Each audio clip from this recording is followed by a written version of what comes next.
Buenas tardes, soy José Gutiérrez, director de programas de Down España, y os doy la bienvenida a una nueva conferencia del ciclo de conferencias Down. Cuando comenzamos con estas conferencias, el pasado 27 de marzo, comentábamos que el principal objetivo que perseguía Down España y su junta directiva con esta iniciativa era el de estar más cerca de las familias durante el periodo de confinamiento, de todas las familias que componen la federación. Estar más cerca de las familias supone estarlo también más cerca de sus preocupaciones, y sabemos que una de las principales preocupaciones que rondan a los padres y madres de las personas con síndrome de Down es la relacionada con el ámbito de educación y en particular con el derecho de sus hijos e hijas a una educación inclusiva. Por ello, hemos organizado esta conferencia bajo el título «Cómo afrontar el nuevo curso escolar, claves para las familias». Para poder desarrollarla, vamos a contar con la colaboración de Ana Belén Rodríguez Plaza. Ana Belén es asesora de educación inclusiva de Down España y es psicóloga y trabaja en el área de atención a diversidad de distintos centros escolares. Con ella vamos a hablar de aquellos aspectos de la educación inclusiva que no se están teniendo en cuenta durante este último trimestre de curso tan complejo que estamos viviendo, y también de las claves que tenemos en nuestras manos para asegurar la educación inclusiva de nuestros hijos y nuestras hijas durante el próximo curso escolar a partir del mes de septiembre. En un minutito os voy a dejar con ella. Antes quería recordar un poco la dinámica de la conferencia. Como sabéis, como siempre, dos bloques, un primer bloque de conferencia y un segundo bloque de preguntas. Las preguntas se pueden ir haciendo mientras Ana Belén va hablando, y yo las iré agrupando y luego se las iré transmitiendo cuando termine el primer bloque. La idea es terminar, como siempre, a las 8 menos 5, un poquito antes de las 8, para poder salir a aplaudir. Y como siempre, la conferencia se está grabando y en un par de horas la pondremos a vuestra disposición en nuestras redes sociales. Así que, sin extenderme más, voy a dar paso a Ana Belén, que la tengo por aquí. Ana Belén, ¿qué tal? Buenas tardes. Hola, buenas tardes, ¿qué tal? ¿Qué tal? Bueno, buenas tardes. ¿Se escucha bien? Sí, se escucha muy bien. Yo simplemente, nada, darte las gracias en nombre de todas las personas que componen la federación por estar aquí con nosotros en esta conferencia. Y nada, te dejo con ellos y yo vuelvo en el apartado de preguntas. Estoy aquí para cualquier cosa que me necesites. Bueno, buenas tardes a todas las familias y profesionales que estáis detrás de esta pequeña ventanita, que ahora es nuestro único medio de comunicación. Y bueno, la charla de hoy la vamos a dividir en dos partes. Una primera parte en la que vamos a analizar la educación en tiempos del COVID-19, concretamente las medidas que nuestro sistema educativo ha puesto en marcha para garantizar la educación inclusiva del alumnado más vulnerable. En nuestro caso es el alumnado con discapacidad intelectual.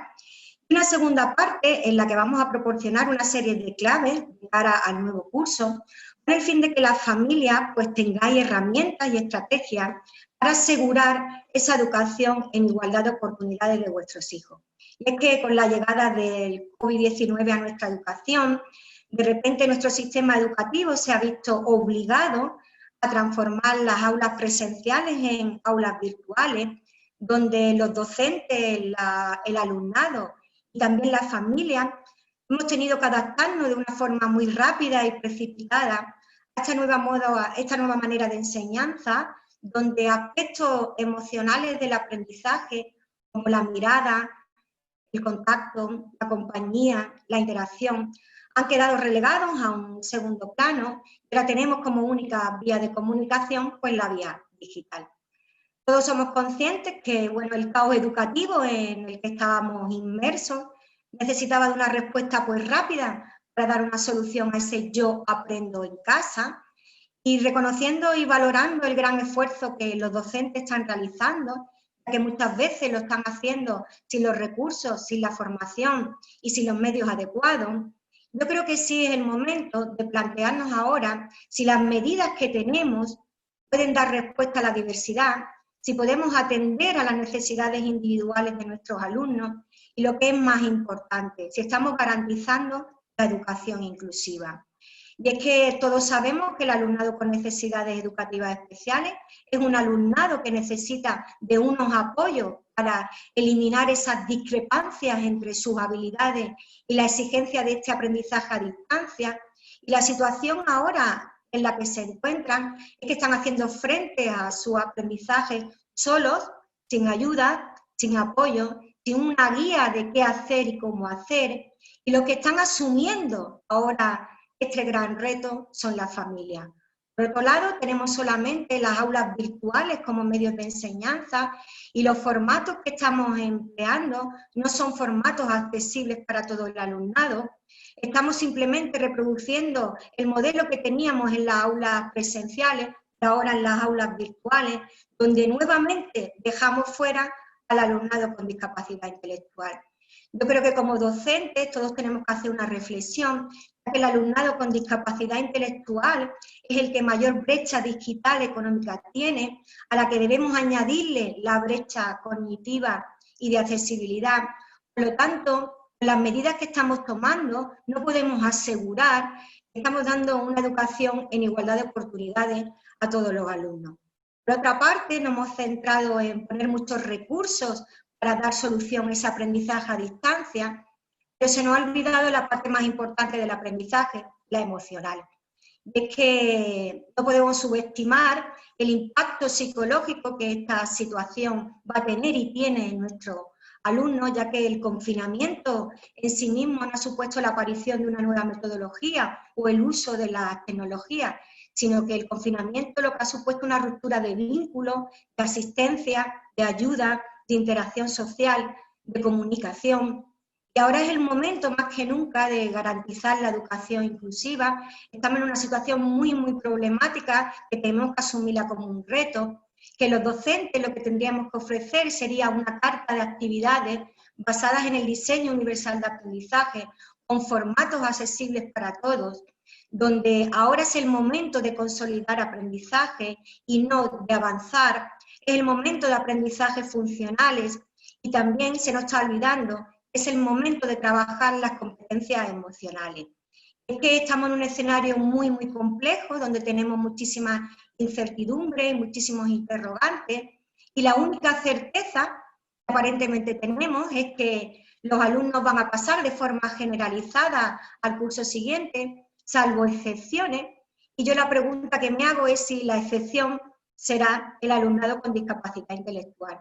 Necesitamos por parte de la administración una respuesta clara en cuanto a quiénes van a ser esa excepción, ya que no podemos olvidar que la enseñanza online es acompañamiento, que no podemos exigir a nuestros alumnos aprendizaje cuando no hemos estado con ellos, que muchas de las carencias que vamos a encontrar no se deben al alumno, sino a la propia situación, que no hemos tenido en cuenta la motivación que puede tener un alumno a la hora de enfrentarse a trabajar de manera independiente frente a una pantalla, que tampoco hemos tenido en cuenta lo que para un alumnado con necesidades educativas especiales supone la ruptura de su rutina que da la escuela, y por otro lado también el impacto que tiene el distanciamiento social para aquellos alumnos que necesitan una red de apoyo. Desde mi punto de vista, la falta de equidad de este sistema ha dejado patente que el cierre de las escuelas a quien más ha afectado, sin lugar a dudas, es al alumno más vulnerable, y que el alumnado con discapacidad intelectual no está teniendo las mismas oportunidades de aprendizaje a través de esta metodología a distancia. Yo solamente espero que la excepción educativa de esta pandemia no sea el alumnado con discapacidad intelectual. Y a modo un poco de reflexión en voz alta, llevamos prácticamente más de una década hablando y diciendo que no conseguimos la inclusión educativa porque no tenemos recursos ni formación, y resulta que en 48 horas hemos sido capaces de poner un sistema educativo totalmente diferente, sin la formación y sin los recursos, pero lo hemos hecho porque lo hemos visto en la necesidad. Y es que la educación inclusiva también es una necesidad. Vamos a terminar un curso pues con muchos interrogantes y a la misma vez vamos a comenzarlos también con muchas preguntas. Lo único que tenemos también claro es que la educación inclusiva es un derecho, que los padres son el motor del cambio y que un padre que conoce sus derechos es un padre que tiene mejores herramientas para garantizar la educación inclusiva. En esta parte que vamos a comenzar ahora de la charla, lo que nos vamos a centrar es en proporcionar 8 claves de cara a que las familias tengáis esas herramientas para garantizar la educación inclusiva de vuestro hijo. La primera clave que vamos a analizar es la elección de centro. Semanas antes que se declarara el estado de alarma en nuestro país, nos encontrábamos dentro de uno de los periodos más importantes del sistema educativo, que era la prescripción y matriculación de cara al nuevo curso escolar. Yo sé que para la familia elegir un centro genera muchísima ansiedad. Es importante que le quitemos presión, ya que no es una decisión irrevocable, pero que sí la tomemos desde la información. Aunque todos los centros educativos deberían ser inclusivos, sí es verdad que muchos ya llevan una larga trayectoria, otros han empezado a andar y otros ni siquiera han comenzado. Pero a la hora de elegir un centro educativo, las familias tienen que tener en cuenta 5 aspectos. El primero, el proyecto de centro. El segundo, el plan de atención a la diversidad. El tercero, las metodologías del aula. El cuarto, los recursos que ese centro cuenta para la atención a la diversidad. Y el quinto, y no por ello el menos importante, la cercanía del centro a nuestro domicilio. Lo que vamos a ir haciendo ahora es desgranando uno a uno cada uno de estos aspectos. Bueno, el primero es el proyecto de centro. Muchas familias estaréis preguntando qué es un proyecto de centro. Mirad, un proyecto de centro es un documento donde se recogen los valores y las líneas de actuación de un centro. Cuando ese centro ha empezado a caminar hacia la educación inclusiva, aparecen valores como el respeto a la diferencia, la escuela sin exclusiones, la docencia compartida, los apoyos dentro del aula, la evaluación para aprendizaje y no como calificación, la participación de la familia. Todo esto van a ser como aspectos que nos van a permitir saber a nosotros como familia que ese centro va en la línea que nosotros queremos. Un segundo aspecto es el plan de atención a la diversidad y en ese documento se recogen de manera específica cuáles van a ser las medidas que el centro educativo va a poner en marcha para atender a la diversidad. ¿Y qué medidas como padres tenemos que encontrar? Pues tenemos que encontrar medidas ordinarias, medidas organizativas, medidas metodológicas, medidas curriculares y sociales, todas ellas que respeten los diferentes ritmos de aprendizaje. El tercer aspecto es la metodología del aula. Todos sabemos que una metodología individualista no da respuesta a la atención a la diversidad. Por lo tanto, es importante que empecemos a apostar por aquellos centros escolares que ya han empezado con metodologías activas de aprendizaje, como puede ser el aprendizaje cooperativo, como son los grupos interactivos, como son los rincones, la gamificación. El cuarto aspecto a tener en cuenta en este caso son los apoyos y los recursos que ese centro cuenta para atender la diversidad. Tenemos que saber si son de manera permanente, si son de manera itinerante. Itinerante significa si son compartidos con otros centros. También es importante que tengamos en cuenta si ese centro ha dado un paso más. Ya no solamente son los especialistas los que atienden a la diversidad, sino que ya se ha establecido una red de apoyo donde participan docentes, alumnado, familias. El último aspecto es la cercanía del centro escolar a nuestro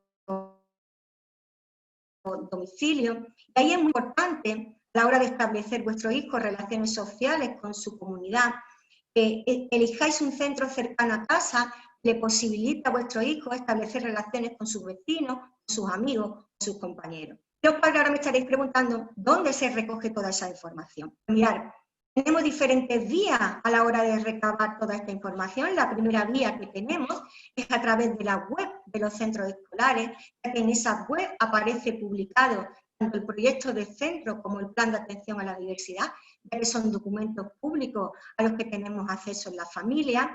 También otra vía para recabar información es a través de las AMPA y las familias que tienen escolarizados a sus hijos en esos centros escolares.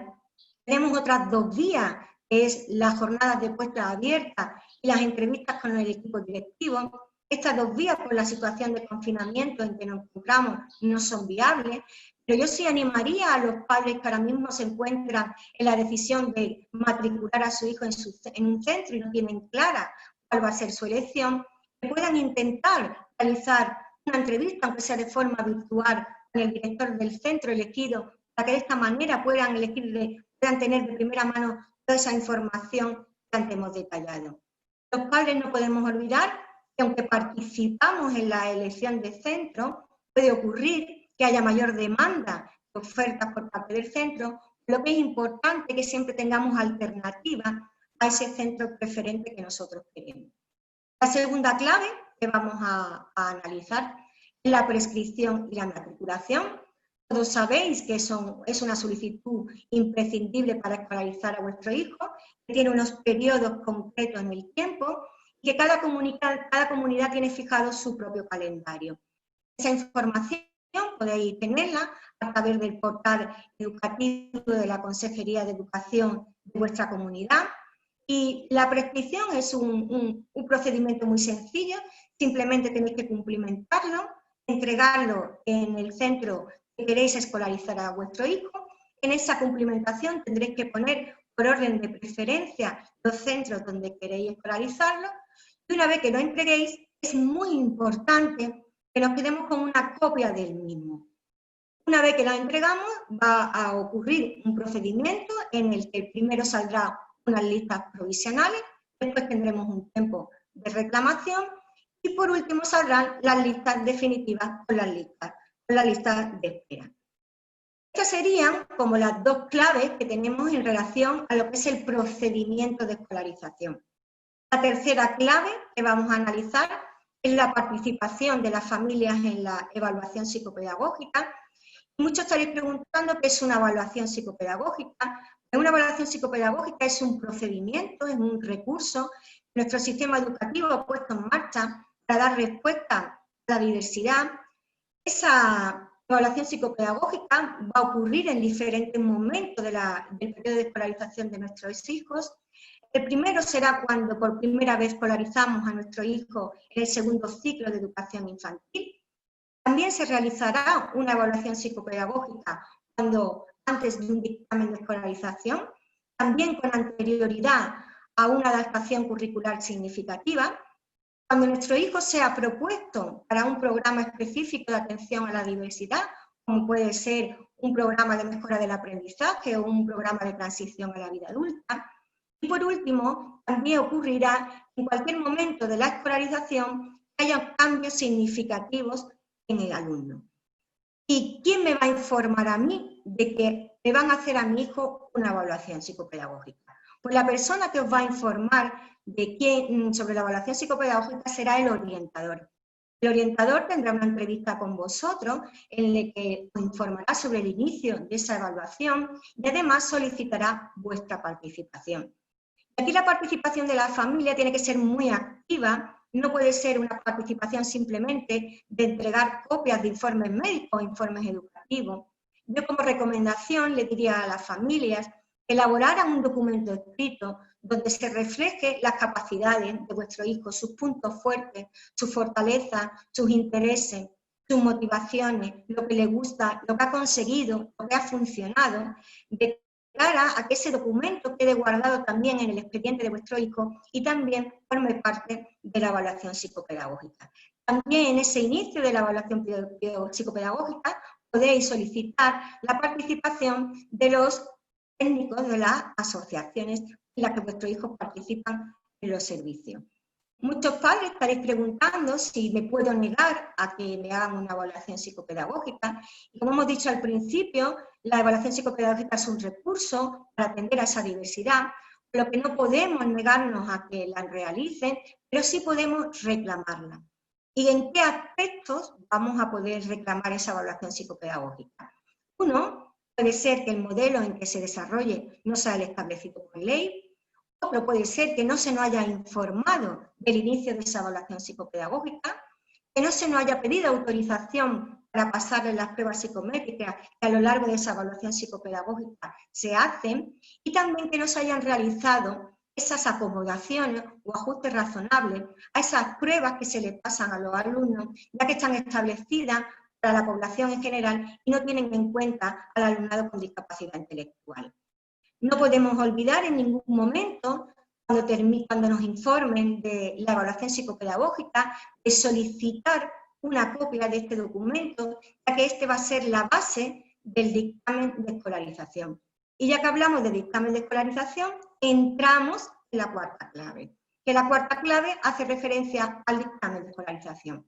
Como todos sabemos, la educación inclusiva es un derecho y todo dictamen de escolarización que lo vulnere debe ser firmado en desacuerdo con su correspondiente reclamación. Actualmente en nuestra ley tenemos posibilidades de 2 vías de reclamación a través de la vía administrativa y una vez acabada la vía administrativa entraría en juego la vía judicial.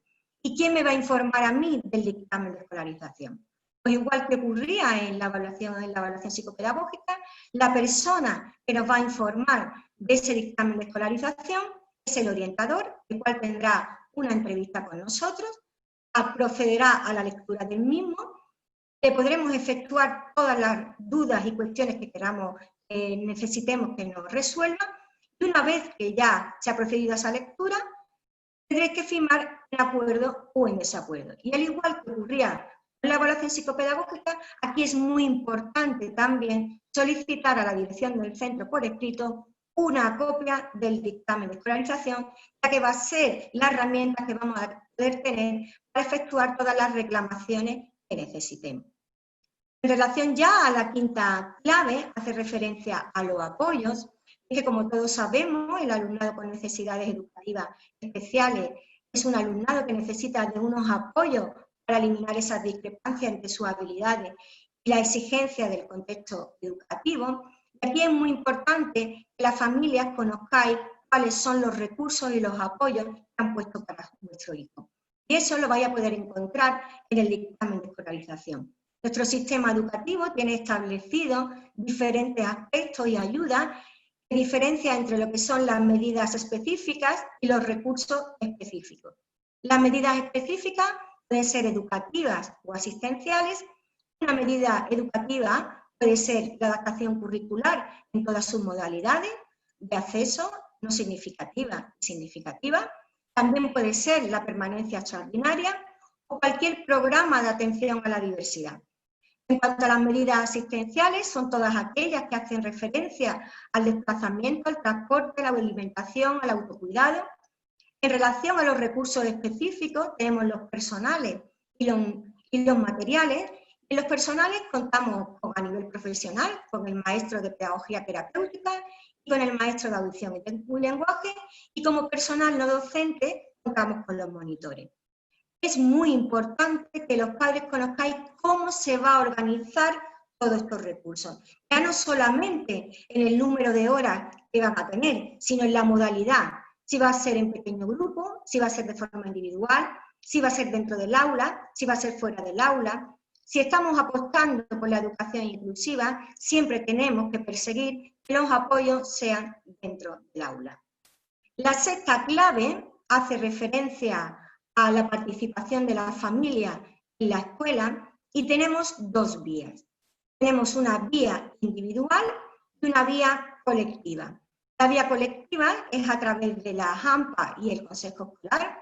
Aquí es muy importante que las familias entendamos que ganar la batalla a la inclusión no se puede hacer de manera individual, porque por lo tanto requiere de una participación activa por parte de las familias en los consejos escolares para poder defender los derechos de los alumnos más vulnerables.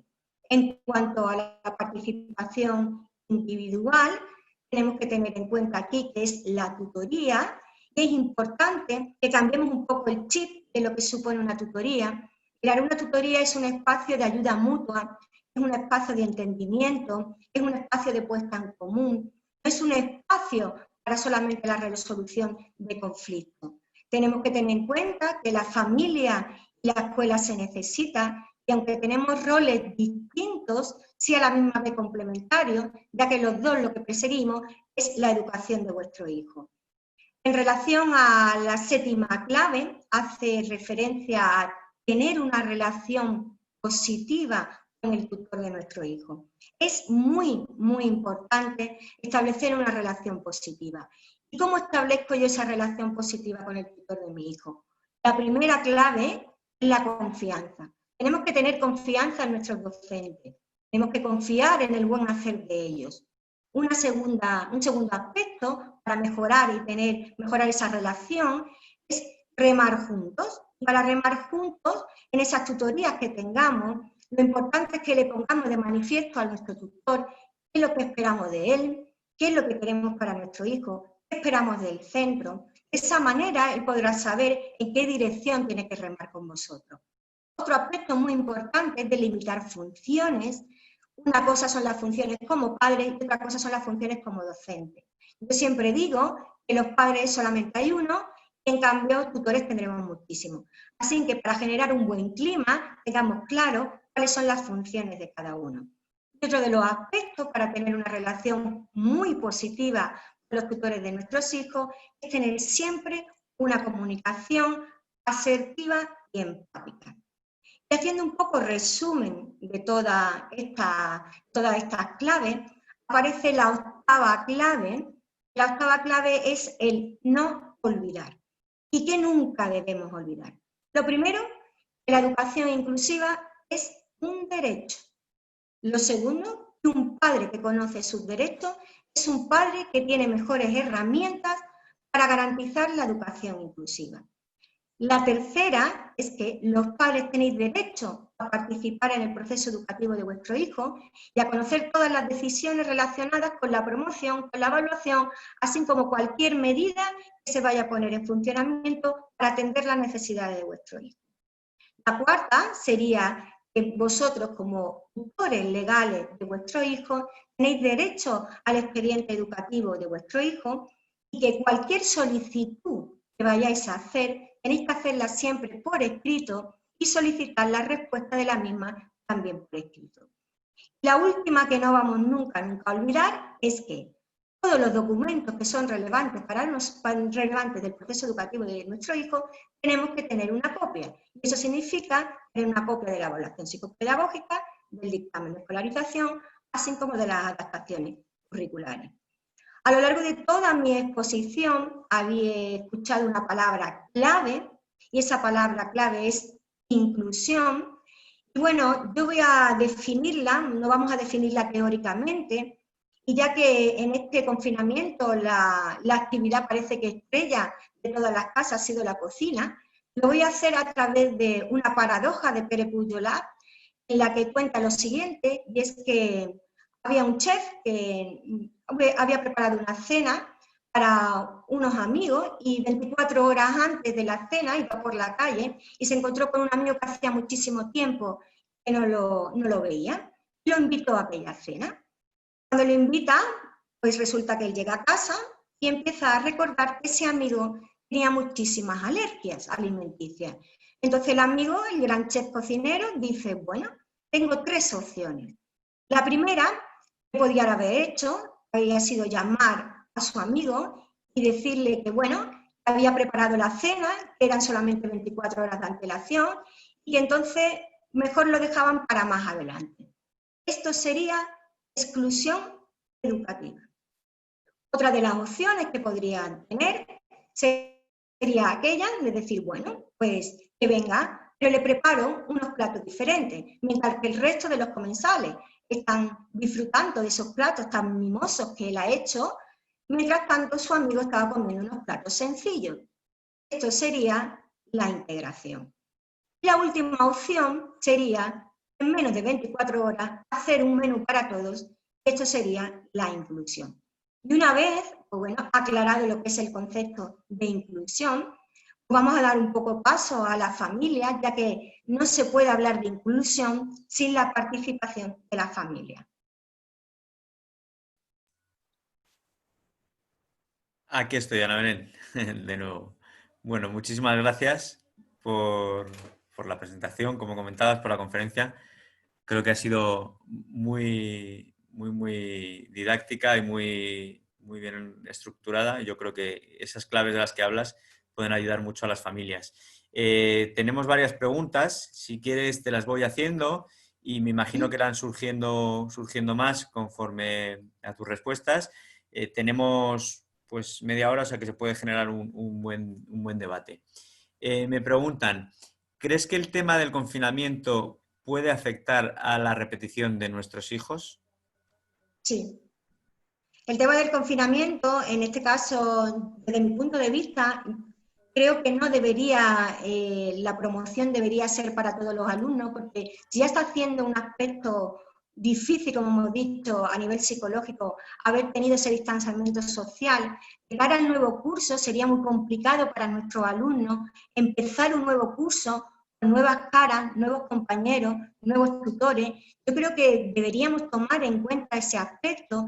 Entre las medidas que nuestro sistema educativo tendría que tener es que para el curso que viene, esos mismos tutores que este año han estado con los alumnos pudieran permanecer con ellos de cara a que, ya que la situación ha sido muy complicada, pudieran hacer una continuidad de todos esos aprendizajes y no empezar nuevamente de cero con otro profesor totalmente diferente.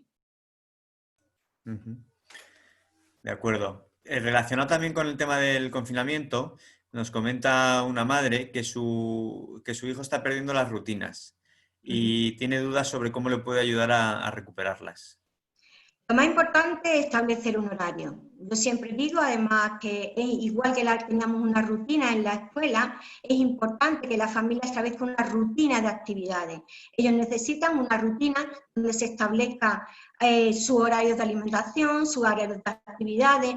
Para ellos es importante que ahora la familia elabore con él un panel visual, igual que teníamos un horario en el colegio, podamos hacer un horario visual donde se planifique el día a día y de esta manera podemos conseguir que el alumno, y en este caso su hijo, pueda nuevamente tener la rutina, ya que le anticipamos lo que todos los días tiene que hacer.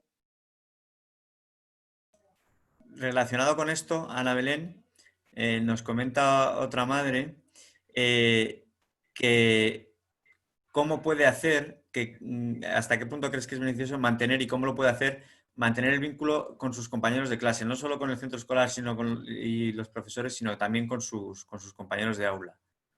Pues mirar cómo lo estamos manteniendo todo, a través de la vía digital, a través de las videollamadas, es la única manera que actualmente podemos hacerlo, es la única vía que tenemos ahora mismo.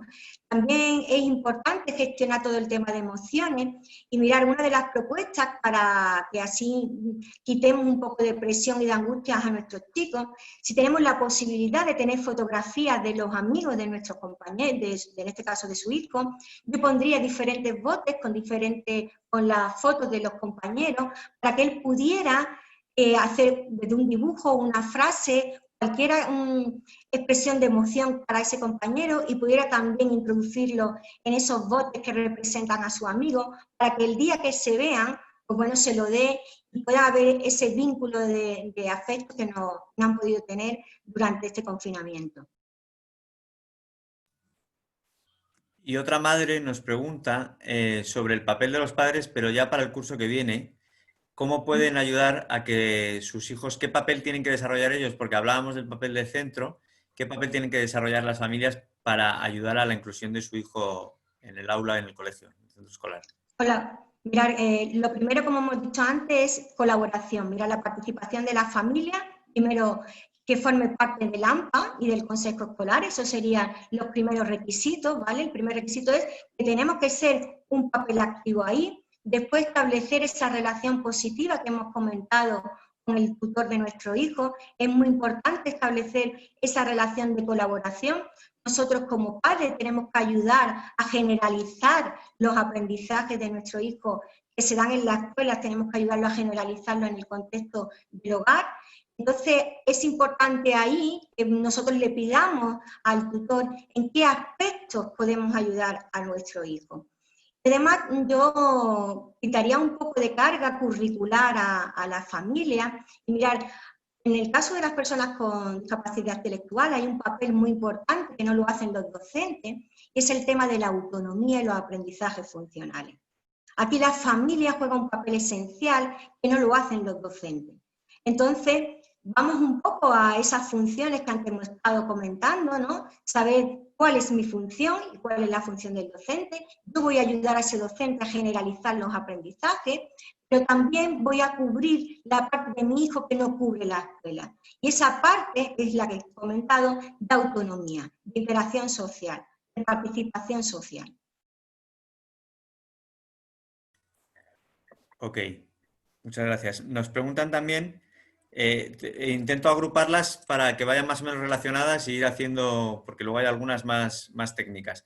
Relacionado un poco con esto que estábamos hablando, nos dicen también, con el papel de los padres, ¿qué pueden hacer? Nos pregunta una madre, ¿qué puedo hacer cuando no me gusta cómo trata a mi hijo en el aula? ¿Qué tengo que hacer? ¿Qué recomiendas? Cuando no te gusta cómo trata a tu hijo en el aula. Si no te gusta cómo trata a tu hijo en el aula, lo primero que hay que hacer es ponerlo en conocimiento. En este caso tendríamos una reunión con el tutor, vamos a seguir todo el escalafón, yo tendría una reunión con el tutor, le comentaría los aspectos que veo que podemos mejorar, siempre desde, antes lo hemos dicho, una comunicación asertiva y empática, qué aspectos podemos mejorar, que vea que el tutor tenga conocimiento, porque a lo mejor no lo está haciendo queriendo, ¿vale? En esos aspectos.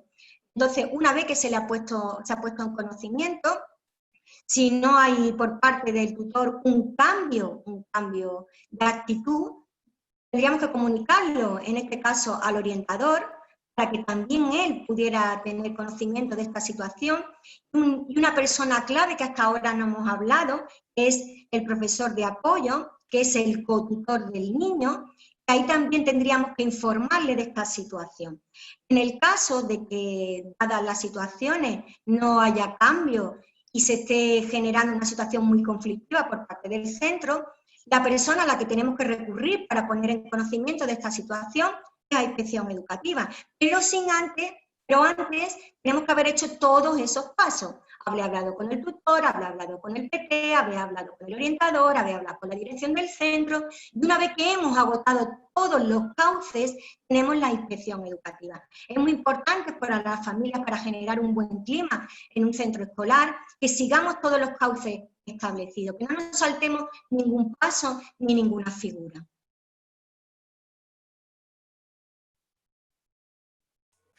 Muy bien, gracias, Ana Belén. Sigo.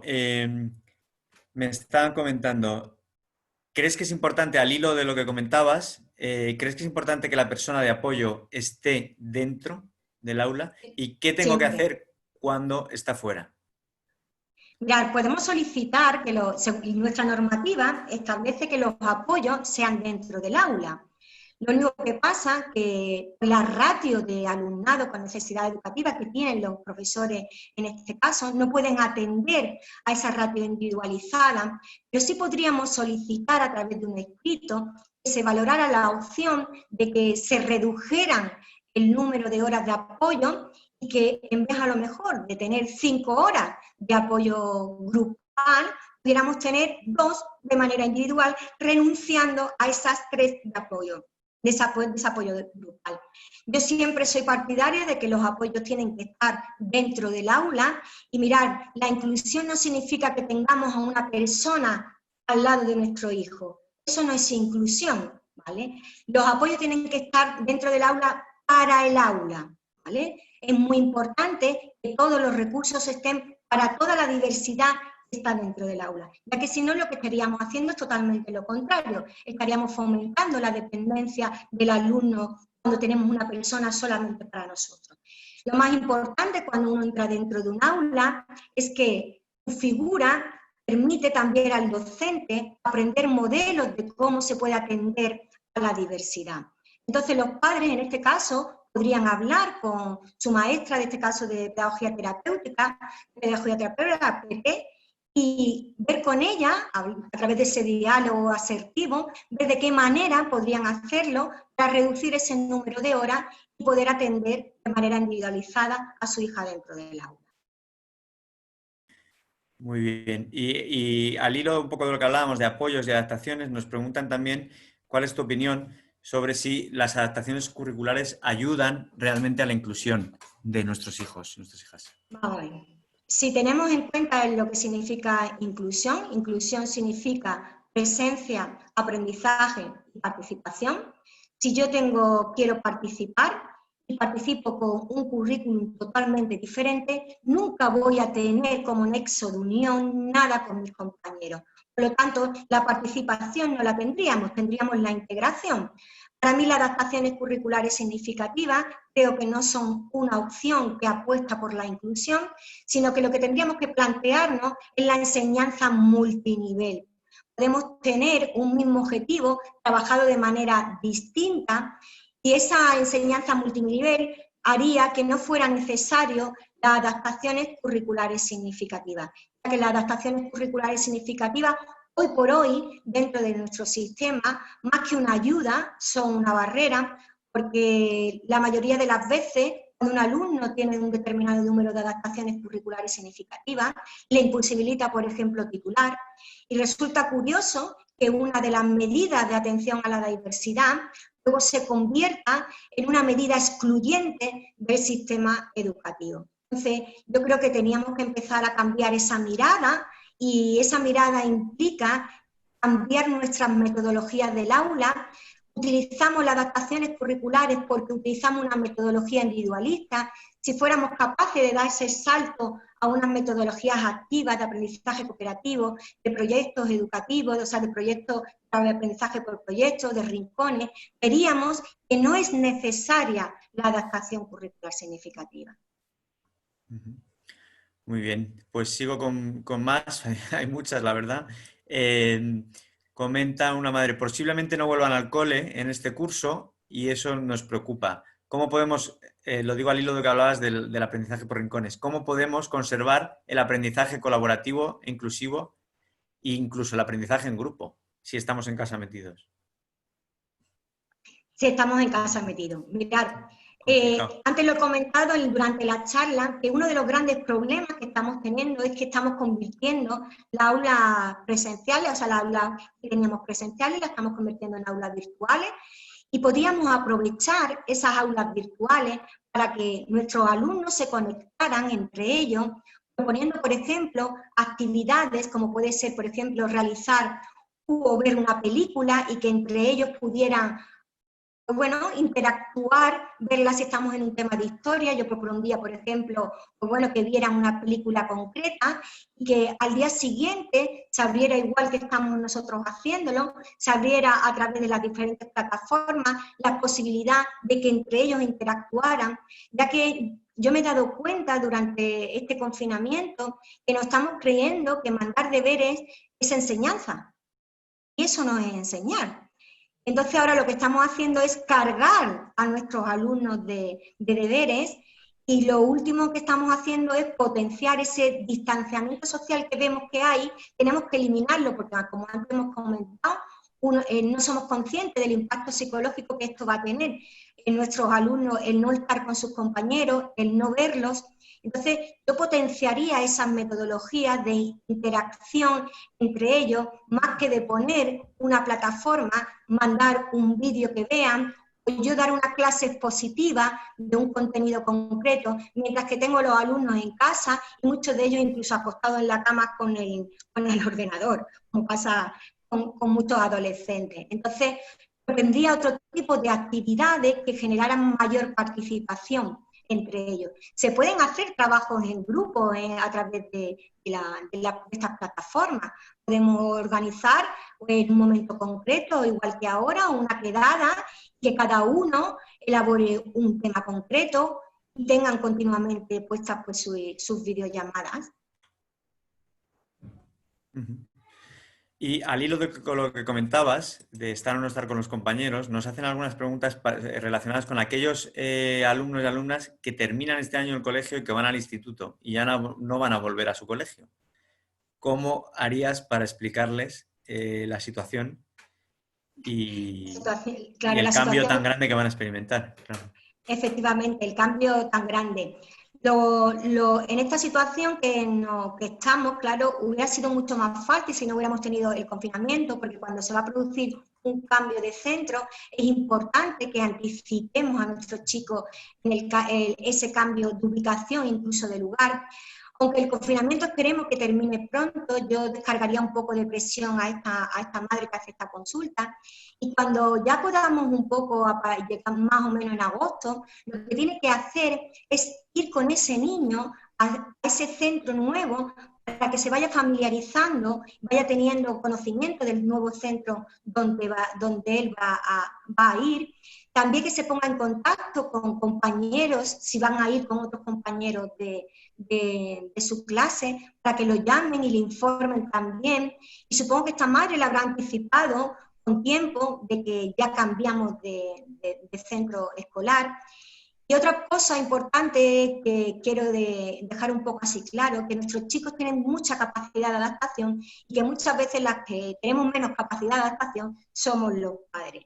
Vamos a descargar también un poquito de presión en este aspecto y eso, anticiparnos. A partir de agosto, que vayamos, que pasemos por la zona del instituto, que hablemos con él, que le digamos que va cambiando y que le vayamos un poco anticipando. Y si podemos eso, si podemos ponerlo en contacto con compañeros que también van a ir a ese instituto con él, pues que lo llamen y le vayan informando de que irán con él a ese nuevo instituto. Gracias, Ana Belén. Una pregunta que creo que es directa, pero que puede interesar mucho a varias familias, es si los padres podemos pedir que en una tutoría, además del tutor, estén la PT, logopeda, monitor de apoyo, si tenemos Claro, ese derecho. sí, tenéis ese derecho. Además, mirad, la PTS es la cotutora, en este caso del niño, la PT siempre puede estar.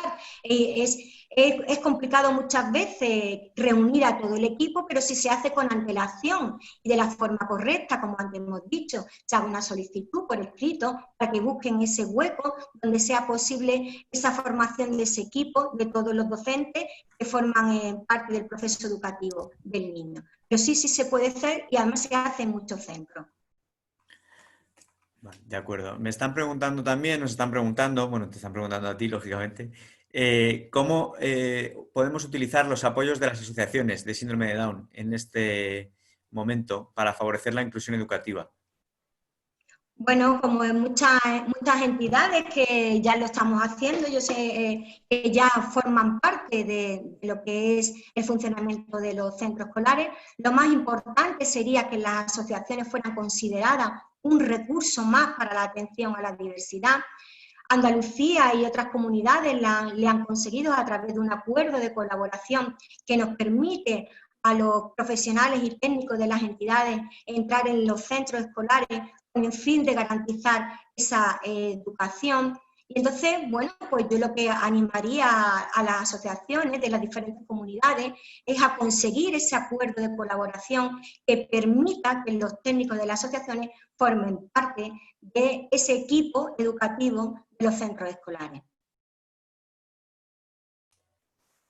De acuerdo. Y relacionado con el tema que hablábamos antes del cambio de ciclo, nos preguntan cómo se plantea la docencia compartida en la etapa de la ESO y cuáles son las fortalezas de esta etapa para nuestros hijos adolescentes.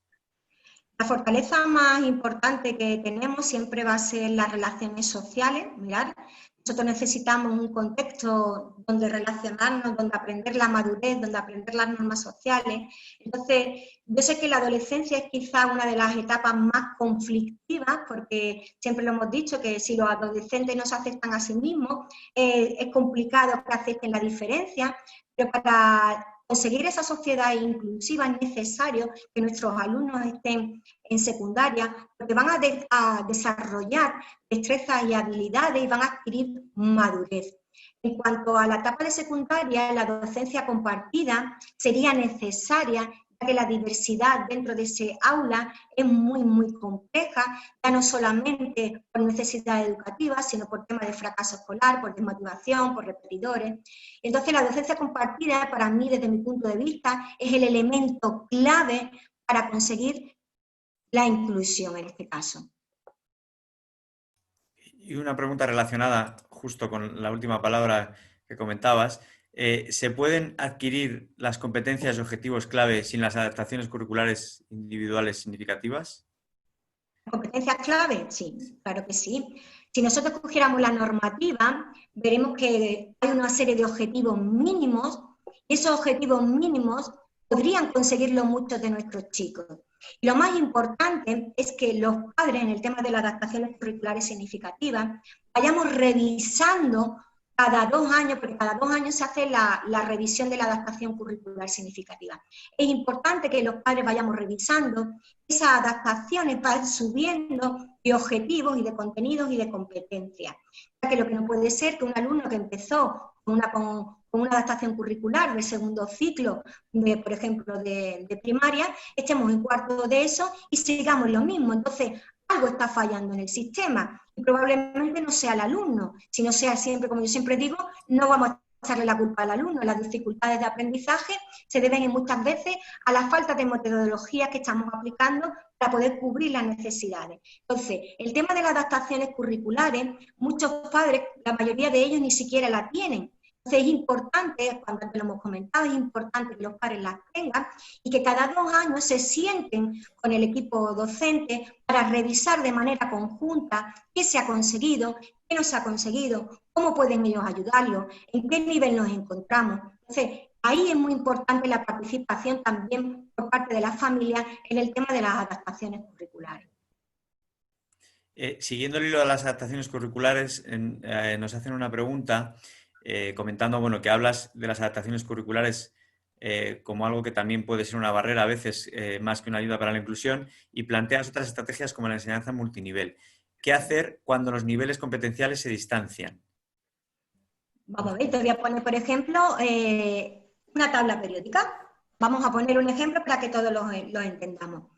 La mayoría de las veces cuando nos planteamos vamos a hacer la tabla periódica, automáticamente quitamos al alumno con discapacidad intelectual porque decimos que esa tabla periódica es inaccesible para el chico. Si hiciéramos, por ejemplo, teniendo en cuenta el diseño universal de aprendizaje con formato accesible, esa tabla periódica la podríamos convertir de manera visual, donde cada elemento está representado por una imagen en la cual el chico visualmente sabe qué elemento es. Por otro lado, podríamos establecer que el chico elaborara de cada elemento, buscara objetos del día a día, que esos elementos de la tabla periódica pueden estar. Esto es una enseñanza multinivel, mientras que otros, por ejemplo, están haciendo otro tipo de actividades y aprenden de forma memorística la tabla periódica. Entonces, podríamos hacer el contenido teniendo en cuenta simplemente diferentes formatos y modos de presentar la información. ¿Vale? De acuerdo, estoy intentando hacer, porque ya te digo que hay muchas preguntas, estoy intentando hacer un poco las más generales. Para las personas que estáis haciendo preguntas más específicas, simplemente recordaros que tenemos el canal de la web de Down España y nuestras redes sociales donde las podéis hacer y, por supuesto, nuestros asesores os las responderán. Vamos a intentar aquí hacer un poco más las generales para que queden un poco para todos y para todas. Pero las preguntas particulares, ya os digo que podéis hacerlas a través de nuestras redes y de nuestra página web. También comentaros que, bueno, Down España ha creado la web Creamos Inclusión, donde podéis acceder a un montón de recursos sobre educación inclusiva. Si te parece, Ana Belén, tengo 2 preguntas. Una más particular y es si se puede se puede titular en eso con todas las materias con adaptación curricular. Lo pregunto porque hay varias sobre este tema. No. Ahora mismo nuestra normativa, en cada comunidad autónoma tenemos diferentes, ya que las competencias están un poco delegadas en cada comunidad autónoma, pero concretamente en Andalucía no podemos titular teniendo más de 3 adaptaciones curriculares significativas. Pues si te parece, vamos con la última pregunta, que creo que puede ser muy buena para resumir un poco la conferencia. Nos pregunta un padre: ¿por qué crees, Ana Belén, que todavía hay centros educativos reticentes a aplicar una educación inclusiva real? ¿Cuáles crees que son las barreras? Bueno, la principal barrera de todas es la actitud, es la mental. Nosotros, yo pienso que no damos ese salto, como antes hemos comentado, mira que curiosamente hemos visto que hemos cambiado eso, hemos cambiado en menos de 24 horas un sistema educativo. No lo cambiamos porque verdaderamente no creemos en todo lo que puede aportar de bueno la atención a la diversidad. Somos muy reticentes al cambio. Para un docente salir de su zona de confort es bastante complicado. El problema verdaderamente está en las barreras mentales, en que no creemos en la diversidad, no creemos que la diversidad enriquece y es mucho más cómodo, pues bueno, esa educación separada que una educación inclusiva, ya que una educación inclusiva requiere salir para todos nosotros de esa zona de confort. Pues Ana Belén, muchísimas gracias por estar con nosotros esta tarde. Creo que se ha generado un debate bastante interesante. Muchas gracias por compartir con nosotros esta hora de conferencia. Y nada, a todas las personas que nos han acompañado, muchísimas gracias. Como comentábamos, bueno, estamos variando un poco las conferencias, queremos seguir haciéndolas. La idea de la Junta Directiva y de Down España es estar al lado de las familias y de sus inquietudes en estos momentos y cuando vayan pasando las distintas fases que nos quedan por delante. La conferencia queda grabada y en un par de horas la tenemos a vuestra disposición en redes sociales. Lo dicho, las preguntas más individuales, por supuesto, las podéis hacer a través de los canales que hemos indicado. Y Ana Belén, si te parece, te dejo que despidas tú la conferencia. De nuevo, muchas gracias en nombre de todo el equipo. Bueno, pues muchísimas gracias a todos y espero que, bueno, que hayan surgido muchas dudas, pero también haya conseguido dar respuestas. Y bueno, cualquier consulta a través también del foro de Down España podéis hacérmela de manera individual cada uno de vosotros. Muchas Pues gracias. lo dicho, muchísimas gracias a ti, muchas gracias a todos y a todas por acompañarnos. Nos vemos la semana que viene con las nuevas conferencias. Serán el martes y el miércoles y os las anunciaremos en redes para que participéis. Serán muy interesantes como todas las que estamos teniendo. Gracias, Ana Belén. Gracias a ti, José. Hasta luego. Hasta luego, buenas tardes. Buenas tardes.